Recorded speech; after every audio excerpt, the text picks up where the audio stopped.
Hey, welcome back, Rankers. How you going? ChatGPT and the other LLMs that are out there are really great at creating content. We know that, right? I've got a smart assistant I talk to every day. I built myself and I talk to it. It creates emails for me. It will give me motivation, leadership advice, all these things. And this is just something I've built myself. But it creates that content really, really well. This has led to a move, I guess, in the digital marketing space where I'm starting to see people saying we can do content at scale using AI. And I think the thinking behind it is, what I would assume this is have lots and lots of articles out there at lots and lots of different sites so we get lots and lots of backlinks, maybe. We're not a fan of that, as you know. We've moved away from that sort of model years and years ago when we used to write blog posts, literally, for car parks and toilet roll. And it was that point we realised we'd jumped the shark. And with Google's announcement recently of the helpful content update and all these other content things that are coming out, I think it's a good time to just pause and understand what is it the content you want it to do.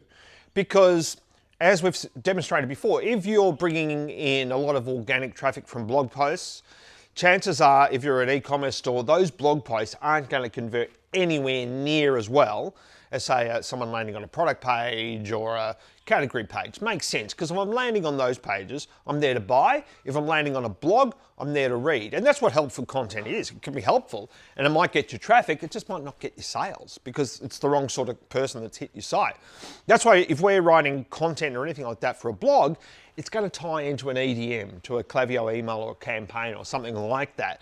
So it supports that rather than just being this standalone thing out there where we're trying to talk to Google essentially and not the shopper to get the traffic. And that's what a lot of this content is. And I had that experience last night. I was working on my 3D printer and I had a broken part and I wanted to get basically a troubleshooting checklist for this part.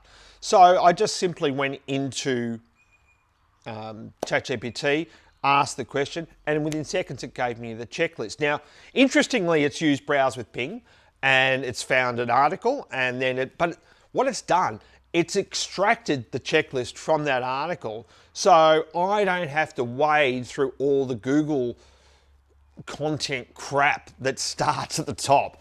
And you see so many articles like this on publishing sites where they have these long articles and then finally you get to the meat of the article right down the bottom, and it's just a horrible experience for the shopper or the user.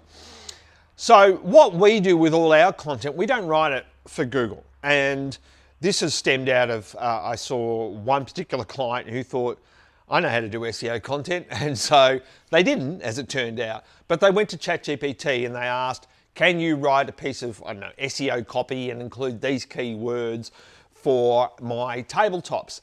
And the article started off with something like, tabletops are not only good for putting your food and drink on, tabletops also make any cafe, it's like, we know what tabletops are. It was just junk content and obviously it didn't rank.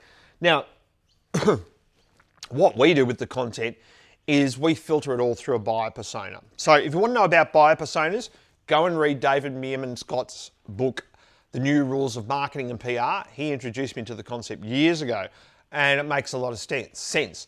So we've built our own buyer personas, and what we do is, and we do this for clients as well, of course, and what we do is we look at a client's site, we get the information from that site, and then we generate a buyer persona based on that. Now, if the buyer persona that comes out from that is not what the client was expecting, then chances are there's a lot more work to be done on the site with the content that you've got, because the content can't be right if we're taking that content and it's creating this buyer persona. So those buyer personas are so valuable for writing EDMs, blog posts, ads, everything, and how they then would tailor into the brand voice. It also helps you understand what product selection I should be doing. So for us, for our buyer personas, we can say, who would buy this? And we might have Tech Terry, which is one of our buyer personas, and we say, would Tech Terry buy this? Is this something Tech Terry would want? And it's all those sorts of things that you can do with buyer personas. So I would encourage you, yes, create content if you've got time and you want to have a go at doing that. But understand who you're writing for, like any writer. And as I said at the beginning of the year, if you're already really good at something, this is going to amplify that. If you were never good at writing great content, probably don't start now and try to get it done with ChatGPT, because you will get something, but it's always going to be garbage in, garbage out. The quality of the prompt and the input is going to dictate the output.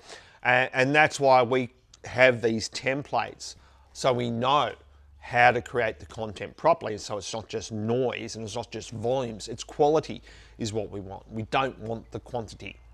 So just remember, sorry this letter is so long, I didn't have time to write you a short one. Just keep it short, succinct. Even my smart assistant, I will sometimes take the emails it writes for me and then shorten them down, bullet point them even further.